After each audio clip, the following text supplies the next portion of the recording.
The time is now 5:16 p.m. Eastern Time, and I call to order the meeting for DC Public Charter School. Welcome to our board. I'm Patrick. I'm the board chair. Our members today are, I'm going to go down the list on my right, Tamika, Dan, Emily, Hadley, John, Lisa, Pam, Perry, Rashida, and Terry. So we have a quorum. So our first order of business is for me to thank all of you guys, because I know that you could be doing other things with your time this night and stuff. And I thought about this when I was walking to the Metro after work. Just wanted to say thank you for bringing your talents, your time, and your caring to DC Prep. And as a parent, I really appreciate that, because I know you could be spending time doing other things. So thank you for being here tonight, and thanks for all that you guys do for DC Prep. I really appreciate it. Our first order of business is to first approve I think we could do this in one motion. Let's approve the agenda and the meeting minutes. So if you would take like the next 2 minutes, just look at the agenda and the meeting minutes from the last meeting, and we'll kind of try to do it in one motion, since we're going to have to call everybody's name when we vote electronically. So I'm trying to optimize. So, all right. So we'll take the next 2 minutes to look at if you haven't looked at the minutes, and then just look at the agenda also, and then we'll motion to approve both of those.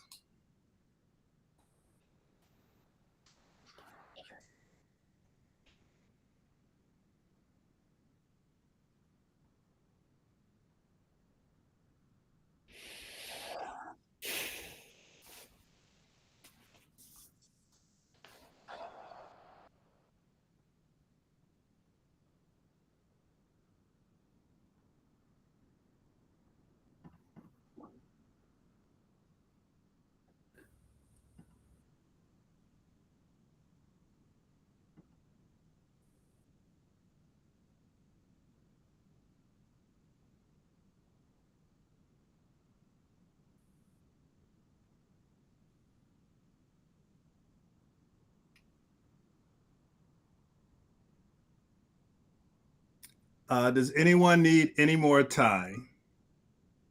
I know most of you probably read ahead of time, so, but just in case you didn't. If not, can I get a motion to approve the meeting minutes from 2/4/25, and also to approve our agenda for tonight's meeting? So moved. Second? Second. All right, I will call the roll. Emily?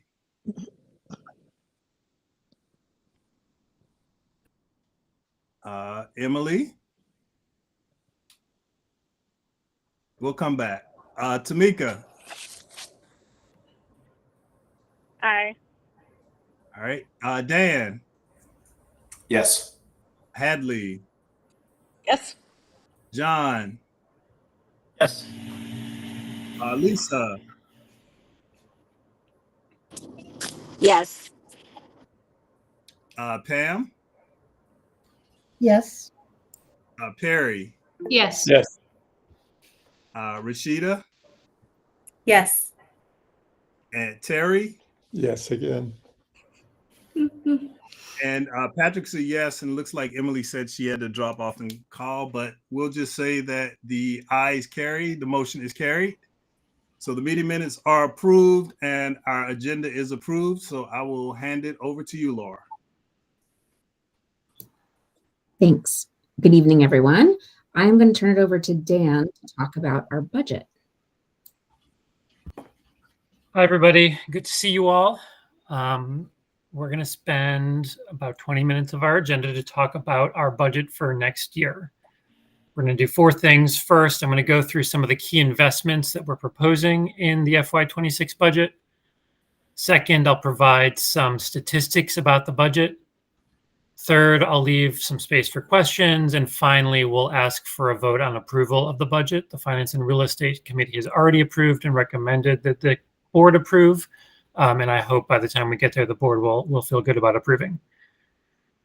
There is a 10-page attachment that Laura included that has all of the content that I'm going to talk over, but I'm going to just pull out some of the key highlights. So to start, some of our key investments in the FY26 budget that we think will support us in executing on our annual plan for the year. First, the budget includes some investment in staff compensation, in particular, a salary scale increase of 3.5% for all teachers and campus leaders and 2% for all other campus staff. That represents both the annual increase that our staff always get, but also a shift of the scale itself to be higher. We think that positions us to remain extremely competitive, the sort of competitive place that we've been for the last few years across the market. We're also including a retention bonus for all returning staff. The budget also includes funding for the costs associated with acquiring a site to conduct an EMC renovation, not for construction costs associated with the renovation, because that would be in fiscal years 27 and 28, but with the acquisition. It includes investments to support reading curriculum and instruction, including things like a significant improvement in our classroom libraries, and the purchase of a new reading curriculum to be implemented in the following year. The budget includes some new campus roles, in particular 7 additional special education teachers to recognize and support the increasing number of students that we're serving that have IEPs and to provide the necessary supports for those students. And as we've previously discussed, we are retaining a marketing firm to help us support spreading the word about DC Prep and our message around the services that we can offer to families throughout the district. We're also able to maintain several of the key investments that we had from this school year into the future, including things like the junior teacher program, which has been a really successful both teacher pipeline for us, as well as a way to help honor some of our best teachers who act as coaches for those junior teachers. A couple of key statistics about the budget. Our budget assumes a flat enrollment from this year's current enrollment.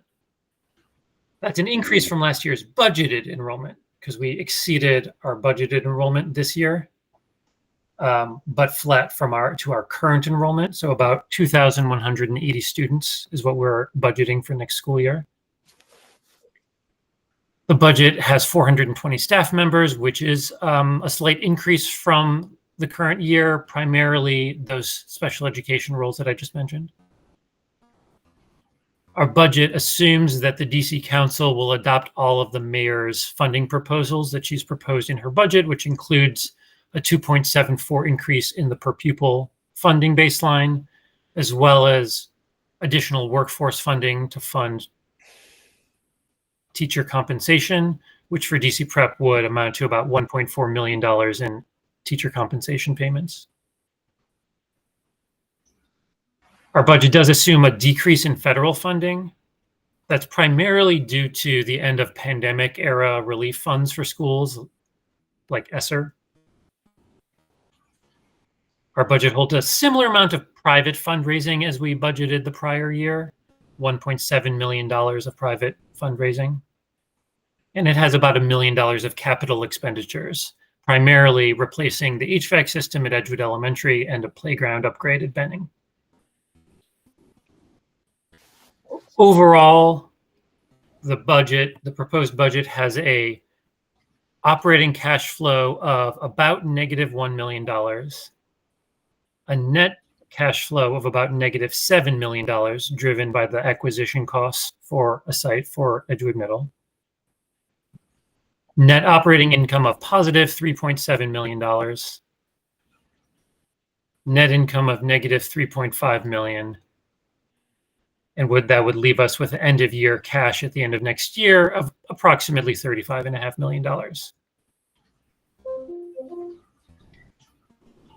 Every year in the budget, we're working very hard to balance risk.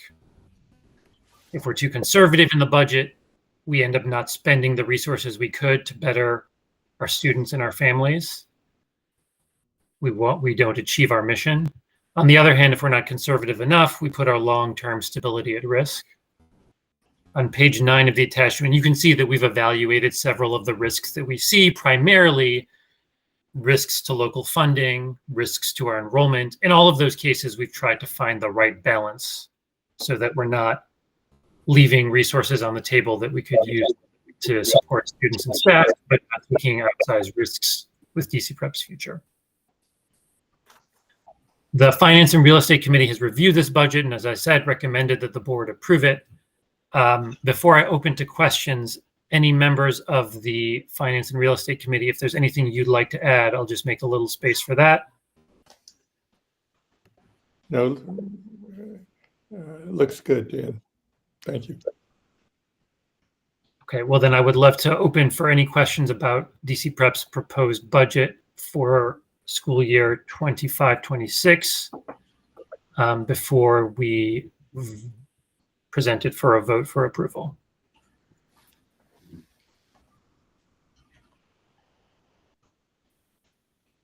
Dan, just really question for our, can you just talk a little bit about our expenditure for the potential new Edgewood campus, the new building and stuff, and like how much we plan on spending in 25 on that? Absolutely. And some of the details we'll go over in closed session because they're part of a confidential negotiation. But the big picture is that we anticipate spending approximately $14 million in this current fiscal year to acquire a location to renovate Edgewood Middle. And then we would plan to spend further funds in following years to actually do the renovation on that site.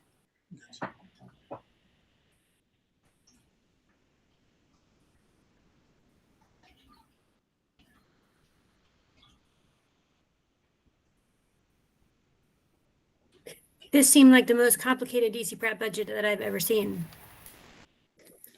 Many factors this year. So good work thinking through it all. Thanks, Emily. It was complicated. You also and many of the members of the board have been here to see many rounds of the DC Prep budget. And I will say the materials do look different this year, in part because the Finance and Real Estate Committee has worked hard to try to make them more meaningful, understandable, and so if the format of the budget materials look differently, hopefully we can say thank you to Dan Fine, who suggested a lot of those changes, and I think has really helped us wrap our minds around what the budget is actually telling us about DC Prep's finances for the coming year.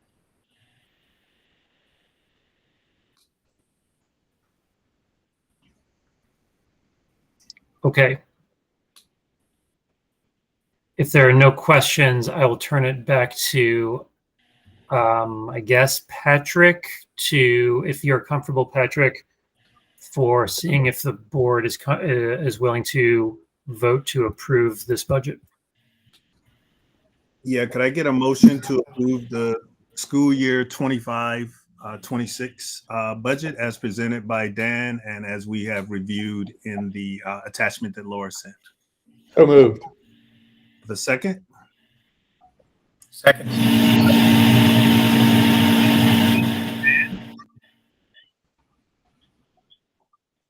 I believe that. Tamika. Yes. All right. Go Dan again. Yes. Come back. Oh, okay, thanks. Emily, Yes. Hadley, Yes. John, Yes.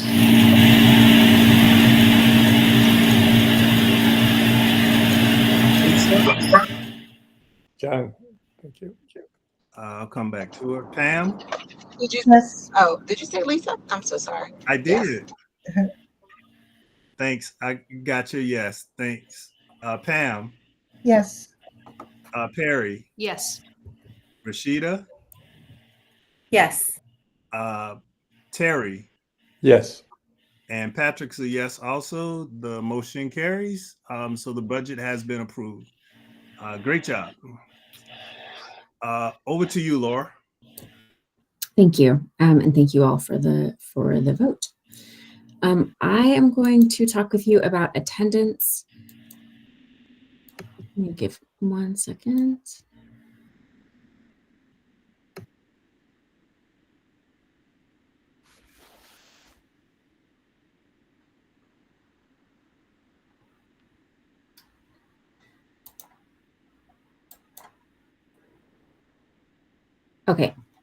So as you all know, attendance is really important. It is both important just from like if kids are not in school, then we cannot help them learn and grow. And so having them in school every day is really important.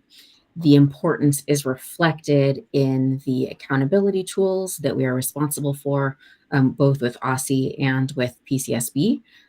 So, we are reinforced to focus on this because of the accountability standards that we're held to, in addition to the fact that it's just the right thing to do to make sure that students are in school every day. I committed to making sure that attendance was like a bigger focus than usual with the board because, as you know, I notified you about the letters of concern that the PCSB issued. Those have now been lifted because the PCSB, in response to a lot of feedback from schools, has identified that they need to do more work to update their business rules and kind of update some of their policies to better reflect the realities that schools are facing right now. But this is just like a good and important conversation to have all the time because attendance is such an important issue, always, but particularly over the last few years where chronic absenteeism has really skyrocketed. But to start us off, this is a picture of two of our awesome school leaders. Kia on the left is the CAP at AEC and will be the principal of BMC next year. And Deshawn is the student support coach. And the two of them have been the strongest team that we have at DC Prep across our 6 schools in terms of making sure that students are coming to school every day. So they have had the greatest success. And I think looking at like their data and the improvements that they've made over the last, even from last school year to like the past school year, really indicates what is possible when we use our systems with fidelity. So, so starting us off on like when we do all the things that we know how to do, it really makes a difference, and we just need to figure out how we do more of that and build on that success. So let's talk a little bit about what we saw this year. As I said a second ago, attendance is incredibly important. There's a ton of research that indicates that it's one of the biggest predictors of whether or not students are reading on grade level by 3rd grade and whether or not they graduate from high school over time, right? So even from like the youngest ages, attendance really matters. And so we need to make sure that we are, one, messaging that to students and to families, and then really kind of owning that as a team and making sure that that's a huge priority. There's a couple of terms that are worth just sort of understanding the difference between when we talk about attendance. So for many years, we focused most of our attention on in-seat attendance. So that's like what % of students are present on a given school day. And, our goal for that is currently 92%. A number of years ago, we consistently had attendance rates, in-seat attendance rates of more than 95% across all of our schools. Over the last few years, we have been more focused on consistently present and on truancy. Let me talk about truancy next, and then I'll come back to the middle one of consistently present. Truancy is the percentage of students who have been absent 10 days or more over the course of the school year. So it is, it's obviously important, but in lots of ways, I think it's like less important, and so do PCSB and OSSE, because once a student becomes truant, there's like no way to correct for that, and consistently present does a better job of evaluating what we care most about, which is just like, are students at school the vast majority of the days throughout the year? And it pushes us to really be thinking about attendance all the time, and not sort of treating a student as if like once they're truant, then, put them to the side and focus on the other students to make sure that they don't become truant. It's like, it keeps the focus on all of our students. It also helps us to think about truancy, if a student has like a doctor's note or, you know, a reason that they have like an excused absence, then it doesn't count towards their truancy numbers. Whereas consistently present, it's just about like, were you at school or not? And at some level, regardless of whether you miss school for a doctor's note or for, you know, without a doctor's note, if you miss school, then you miss an opportunity to learn. And so consistently present is really helpful in making sure that we're always sweating, whether or not every student is at school every day.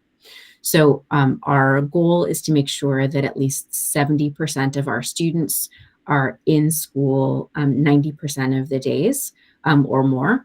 And, you know, I'm sure many of you might be thinking like only 70% of students. And I hear that, I agree with that. But even that is an ambitious goal and one that we need to make sure that we are continuing to focus on and, you know, consistently getting to that level before we can continue to push further. So the main thing that I want you to think about in this conversation is consistently present, which is the percentage of students who are at school 90% of the time or more. Okay. This is a screenshot from our eTeam dashboard. While our daily attendance numbers, which are kind of down like the second clump of numbers, are roughly similar between this the last school year 24-25, and the prior school year 23-24.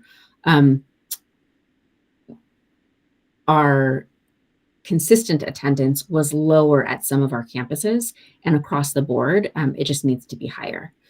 And so but the school that was the strongest is AEC. Those were the two school leaders that I had on like the first page. You can see that they made significant improvements between the prior year and last year. And so I think it's really a story around like what is possible when we use our systems with the greatest fidelity.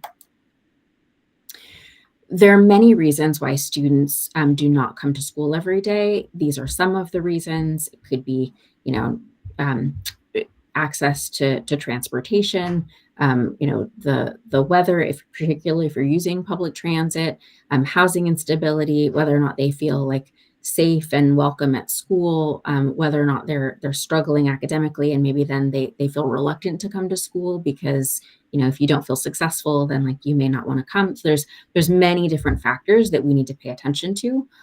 But I think that, you know, when I look at this data and I look at, you know, the numbers for AEC, I think it's very clear that like the most important barrier is our own consistency and focus, and making sure that we're able to prioritize the work of an attendance focus.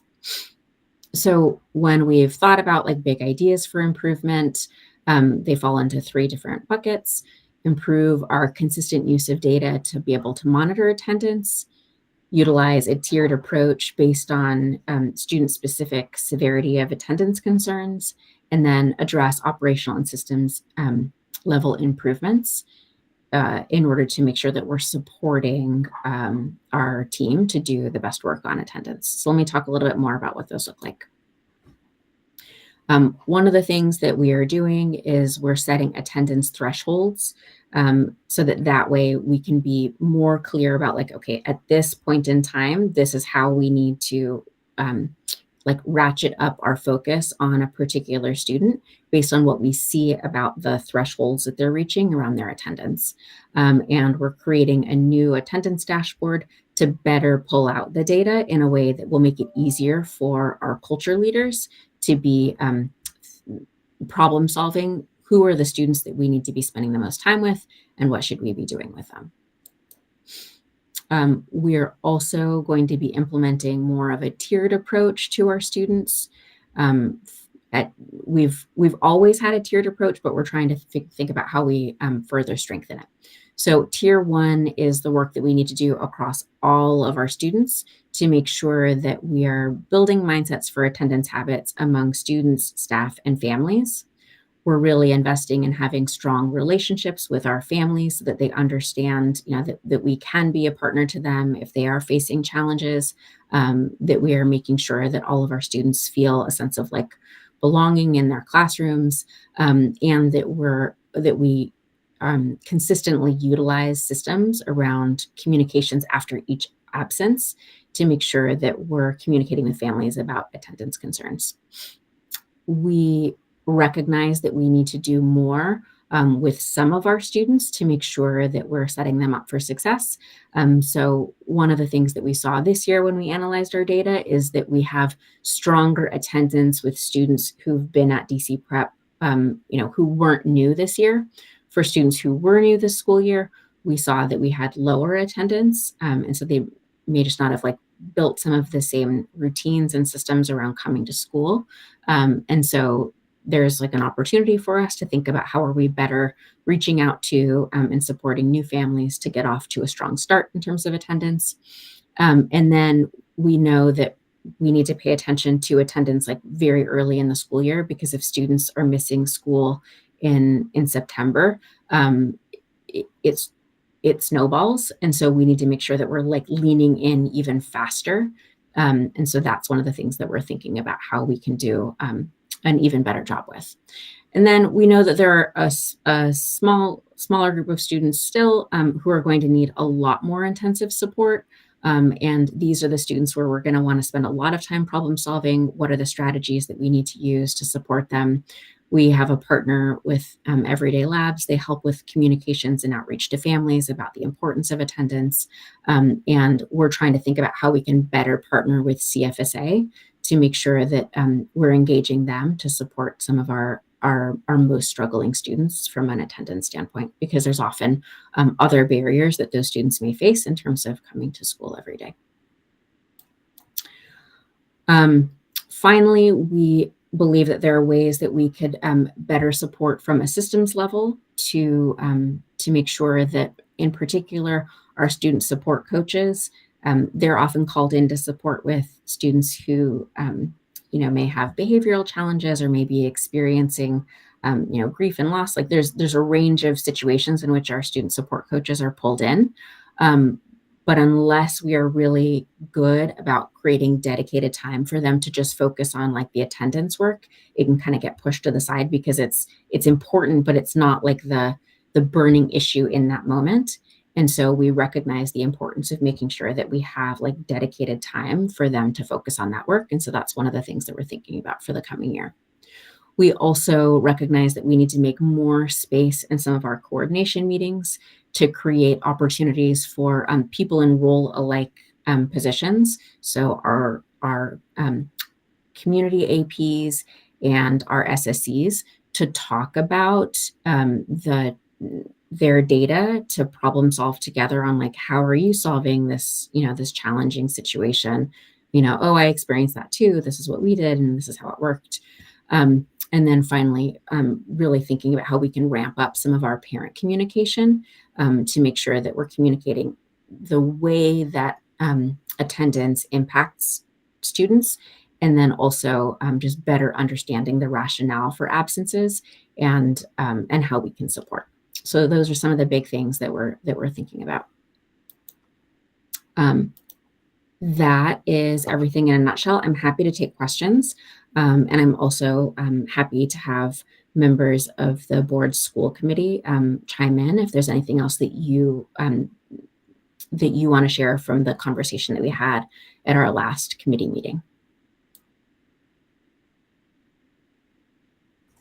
Laura, I don't have anything additional to share, only to just commend you guys on the focus and attention that you've placed on this and leveraging the existing resources and making them better. And I just can't help but think we're going to have some really significant results over the next 12 months. I feel it.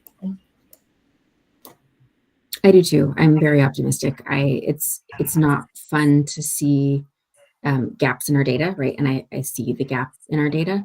But I think it really prompted some good conversations around what do we need to do differently to make sure that we are bringing that next level of focus to strengthen our data. I have a question, Laura. You mentioned the campuses that saw the greatest success. there was like there was a level of consistency with the systems. Interested to hear your thoughts on how how difficult or feasible it is to basically, you know, spread that level of consistency to the other campuses. Is it a matter of like resources, more staff, just different training? Just interested to know how big of a hurdle that is to be able to get to that level with all the campuses. Consistency is kind of the name of the game for like everything that we do, right? And so like I will never say it's easy, but I don't think it's about differences in resources. AEC has all of the schools have like the same CAP and SSC pair who are providing like the strongest oversight. I think there are some differences across campuses in terms of one of the things that you would see if you like dug into the data was there are differences in the attendance levels by homeroom, right? And that's because our teachers play an important role, like in terms of like just first line support and driving attendance, because they're the ones who, there's a teacher in every classroom and every homeroom who is responsible for playing the lead role in outreach to families to say, hey, you know, Miss Maestas, Ben wasn't at school today, you know, like would love to see him tomorrow. Like, you know, is he sick? What's going on? How can we help? And so the teachers who AEC has very strong like teacher retention from year to year. And so I think in some ways it might be easier for them if they don't have a lot of like new teachers who are also learning all the things about DC Prep and are also kind of navigating, you know, a new parent community. It might be easier to spend more time on like attendance needs. And so I think there is that asset, but I don't see a reason why we can't see gains at all of our campuses next year in attendance.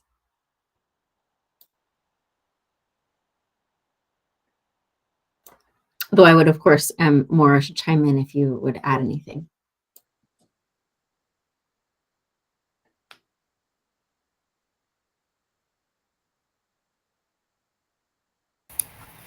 One question, Laura.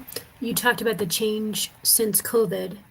And can you say how that's affecting families now? Is it kind of a shift in habits overall, or are there like specific kind of operational structural things that have also changed? It's a great question.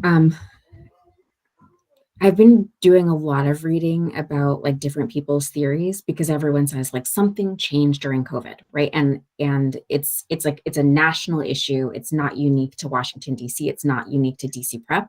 And I think there are a lot of people who talk about the break kind of that happened when schools closed. Like people like it just there's a shift in the mindset around, you know, one, should I keep my kid home from school if they have the sniffles, right? You know, before it was like, of course you go to school, you know, and now maybe families might be more hesitant because they were told like sniffles, keep your kid home. There's also, I think, just like if you fall out of the routine of like, that's just like absolutely a part of every day, then there are shifts. I can't tell you like all of the reasons that are behind it. But I can say it's national and it's been slow to recover, I think, everywhere. Laura, you mentioned that the data suggests that there's a difference between folks that have been with us for a while, which I would say that they're inculcated into our culture, right? So, and then you said like the data shows that a lot of this truancies or absentees were for folks that are there. So I wonder if the longer they stay with us, if that will start becoming a part of, you know, if the culture will kind of grab some of those parents. And I appreciate the fact that what I think I heard was, because I don't know if there's an aggregate solution, because I would imagine that each situation is a little bit different. There may be some commonalities, but if you call this person while they're absent or truant, it's probably different from this person over here and this person over there. And so I think like focusing on the individual and the parent is 1000% the right way to do it. But could you just comment on those 2 points a little bit more? Yeah, I would say when you think about families that have been with us over time, they know the things that we sweat, right? That we think are like a big deal. And there are always families who come to DC Prep and who are like, oh, like, why do you call me all the time about, my kid coming to school? And either you're going to say, I understand why you're, really pushing me to make sure that my kid's at school every day on time. And I'm going to like build those habits. Or they might say that doesn't resonate, right? And like, I need something different. Or it might be like, you're giving me a really hard time about like making sure that I'm here every day. Transportation is just a nightmare for me. And so maybe I need a school that might be like closer to home. Right. And so like, I could imagine there's probably some more families, in the first year who are like trying to figure us out. Right. And you're either kind of like deciding, yes, I'm in, right. And you're able to kind of like build your personal home systems that get you to school every day, or not. And so our goal should just be to make sure that we're leaning into families, really kind of helping them to problem solve that, and also making it like so attractive to be part of DC Prep that you are willing to kind of like figure out all the things that it takes to like get your kid to school on time every day. And so that should be like our number one focus. You had a second part to your question and I totally forgot it. No, it's just about like the individual focus a little bit. Oh, yes. So when you look at our data, I would say there's, we try to think about like the types of supports that we need at different levels. So for all of our students at tier 1, we're offering incentives where we're trying to say, hey, like your class can win like the Golden Clock Award. We're going to have a competition to see like which classrooms have the strongest attendance this week. We're going to have a dance party for all the kids who come to school every day this month. Or, like there's a range of things that are really appealing. Sometimes I'm like, I want to go to that incentive. They had like a glow stick dance party the other day. I was like, I would, who doesn't want that kind of joy? Yep. Right. So there's that we're trying to do for all of our kids because, all of you parents can remember times when your kid was like, you got to get me up in time. I'm going to lay out all my clothes. Yeah. So we're trying to create that kind of excitement. There's a bunch of reasons why not every kid can get themselves to school every day. And so we need to figure out, where do we need more individualized supports? And there's some students where, it's like a conversation with the family, some problem solving together, some like individual check-ins, Ben, I'm going to talk to you every morning because, about, I don't know, soccer, and that kind of is enough to kind of get them over the hump. And then there's other families where there's just like profound challenges because of like a parent's work schedule, a sibling's like health conditions, like, a range of situations. And those just take a lot of time and energy to try to problem solve. They're important, right? But they're not an easy, quick fix. And so we're trying to be really strategic about like tackling all of those, but trying to do them in a differentiated and tiered way. Yeah, I think I mentioned to you one time before, if you ever go to like an end of year ceremony, they'll give out attendance awards. And I guarantee you, if you ran the data, the correlation would probably be 0.95 between kids that get attendance awards and kids that are honor roll students and kids that are math kid of the year, science kid of the year. Because I remember I was telling Laura, I said, it is remarkable to me. And I go, like, I don't have the data, but like the eyeball test, the same kids that are there 95% of the time are the same kids that are on the honor roll and that are winning all of these different awards and stuff, because they go up at different times. And you're like, oh, it's the same group of kids, they come to school and they do well. Yeah. So, I mean, and I think you're highlighting exactly, well, one of the biggest reasons why, if we want to increase our proficiency rates, we have to make sure that students are coming to school, right? That is why it is so important that we make sure that we are really focusing on attendance, because it's so much harder to teach a class when not every student is there every day. But Laura, I think it's, as we look at, what you've presented, and of course what we've talked about in the schools committee and just kind of our general overall discussions, we've got not just the students and the parents, but also the teachers. The very fact that we have this shining light on this as a cornerstone, a very important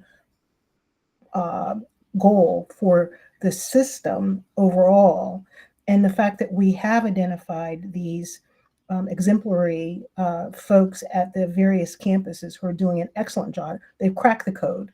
And so, I think your desire to let these people mentor others and maybe share their cheat sheets, whatever it is that we know that they've gotten, I think will allow us to move more expeditiously toward our goals and see those results, Patrick, that you're talking about. I mean, as we have more kids attending, back to or closer to the levels that we've had in previous years, then obviously we're going to see those results. I think it's going to carry over not just for our proficiency scores, but also our retention. I mean, I think we all agree at that. So I'm just super excited for, the work the work that the folks have done on the ground within the schools, and what we're going to see in the next, 12, 18 months, moving forward. So just, from what I've heard, I think we're on absolutely the right track.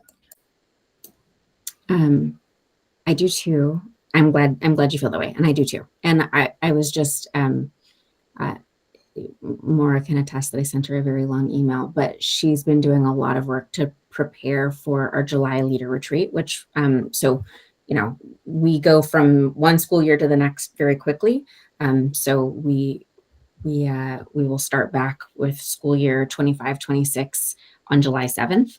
And a lot of the work that Maura and Cassie and many others have been doing is to launch our July leader retreat in a really thoughtful way, where leaders are very clear on what are their priorities, what are they going to look at in order to measure whether or not we're making progress against those priorities, and how are we going to check back in to make sure that we're moving our data in the way that we need to. Because what you said a second ago, Pam, is exactly right, which is it starts with us and really kind of embracing our mindset of, we know what we need to achieve, we know what we need to do to get there, and it's about us figuring out how we can be problem solvers around our data.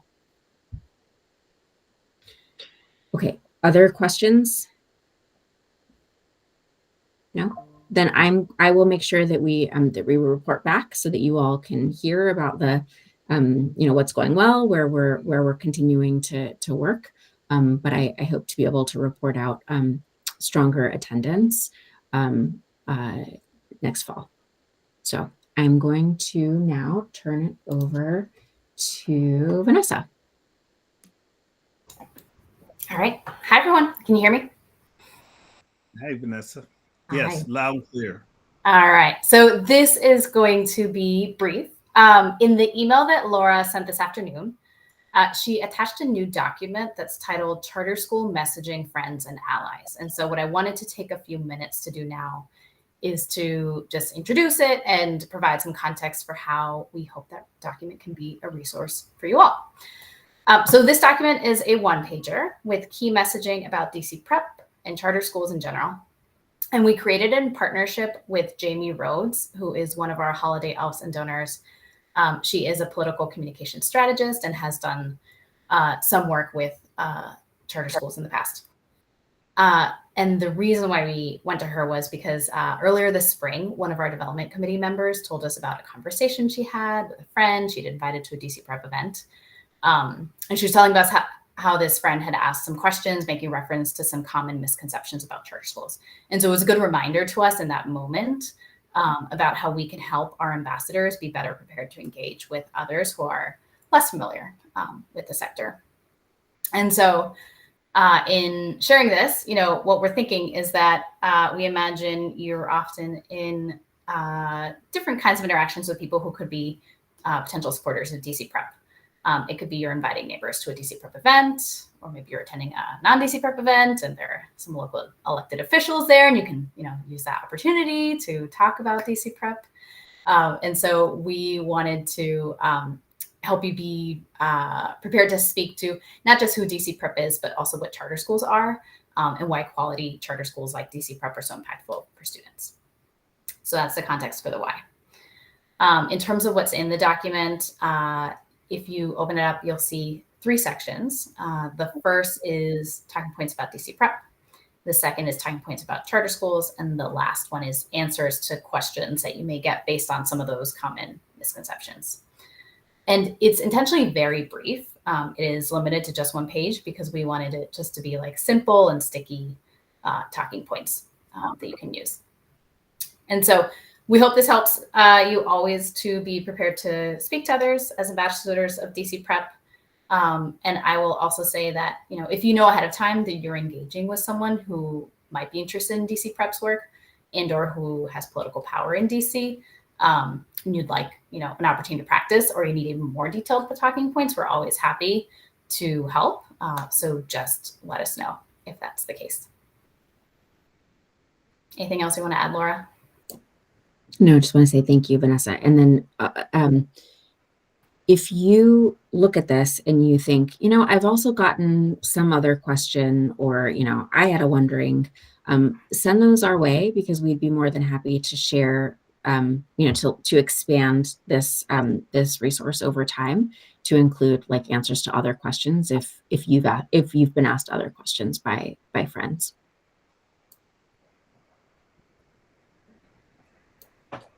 And I guess the final thing that I would say, and maybe I'll invite Rashida to add on to this if you have anything else that you'd add, Rashida. I would just say the political landscape around charters is always complicated, right? And it has changed a lot over the years that I've been working in education. So I think it makes it so important to make sure that there's as many people as possible who actually understand what charters are and are not. And I think that will be even more true over the next few years, given that I think we should all anticipate that there will be a number of budget pressures depending on what happens with the economy. And so the more that people understand that charter schools are public schools, and how charters are also held accountable for results, I think that is good for the sector.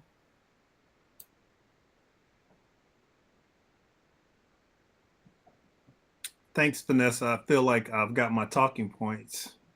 So. Yeah, I'm especially happy that you put in there the not only like the high school data point, but also the college graduation data point.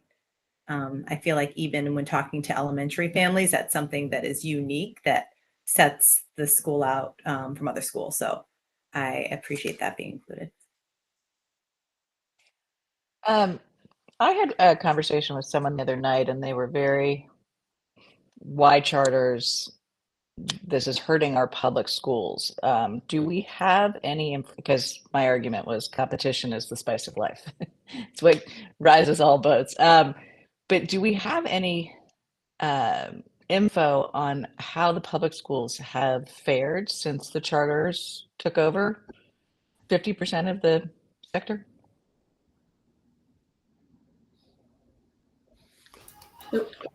We're happy to pull that in. I mean, the big picture story is, since charters have been around, DCPS has also increased enrollment and increased performance over time. And so, happy to provide more details. That's perfect. I didn't have that information. But I was just saying, monopolies are never successful. So for the greater good. But that's good to know. Thank you. There is a lot of information out there that charter schools, apples to apples basis, are clearly outperforming traditional public schools. And And within the charter schools, the charter management organizations are dramatically ahead of single site charter schools, Vanessa. And I usually, in my elevator pitch, try to touch on performance at DC Prep is so much stronger. And the charters nationwide are doing better. Charter management organizations. Unfortunately, single site charters are doing about the same as DCPS now, but the charter management organizations, there is a lot of data out there, Rashida or others, but very often, I mean, they're grouping the DCPS, which include the magnet schools, Ward 3 schools, together with other schools. So it's really not an apples to apples comparison. And but other work has been done to demonstrate how why charter management organizations like DC Prep can be so successful. And I think that's important to stress as well. But it is a finesse discussion, because for the people who have their backs up because they feel like it's an all-out attack on the public school system, and I think certainly looking at our results, we would say, we're a charter management organization, and how we run the business and how we manage our schools and all of that. But at the same time, it's how are kids getting educated? I mean, I think we can turn it back on them and say, maybe something like this. And I don't know if we have data behind this or not, but as long as the kids are getting, I'm sorry, is that me? As long as they're getting, is that the results are, I mean, at the end of the day, it's about getting children where they need to be, regardless of if they're with us or they're with DCPS. So, I mean, I just feel like in my discussions, and this is, and within the community, it is a really a tightrope walk for those people who just feel like charters are bloodsuckers from DCPS, and if DCPS is not performing, it's because we're taking something from them. So I see what you've put out, but I just, I think it is a finesse discussion, in that depending on who we're talking to, it's difficult just to laud the charter management organizations, et cetera, even though the data is great. But I mean, I think we have to show some empathy, or somehow be able to say, listen, we're just a part of a greater solution for the children within the District of Columbia. I don't know if we have something like that we could present, where we're, part of an integrated solution as opposed to us against them. Am I making sense?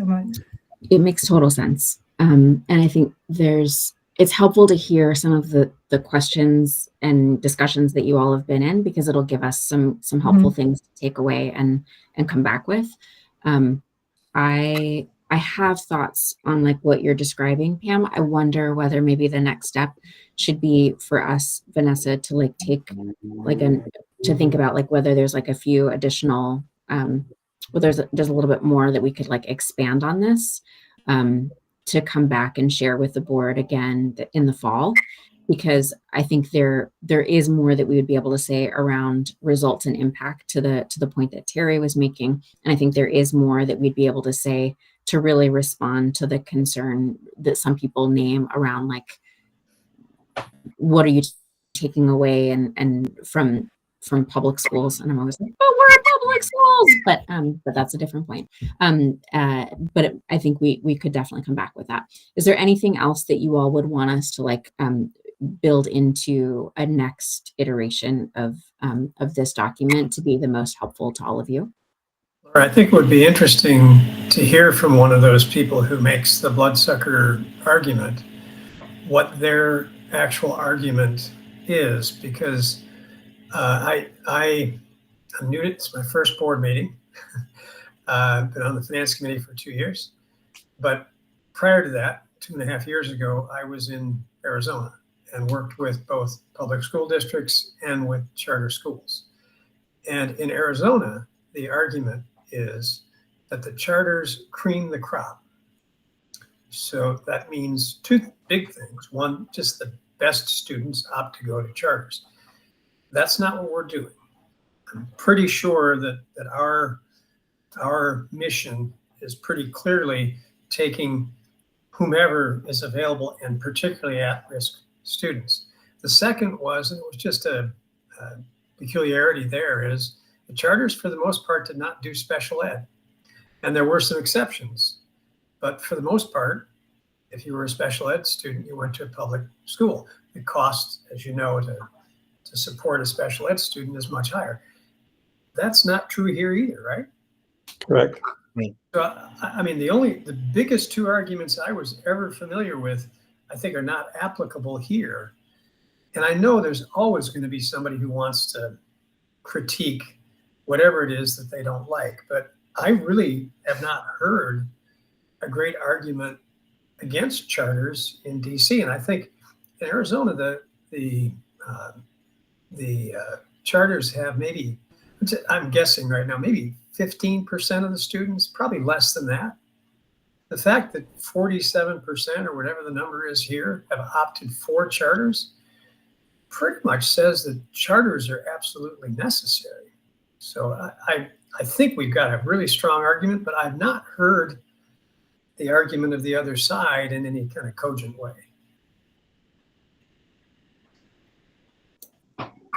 I feel like we're just going to write down what John just said. So, yeah, I've heard, I've gotten into those fights. Very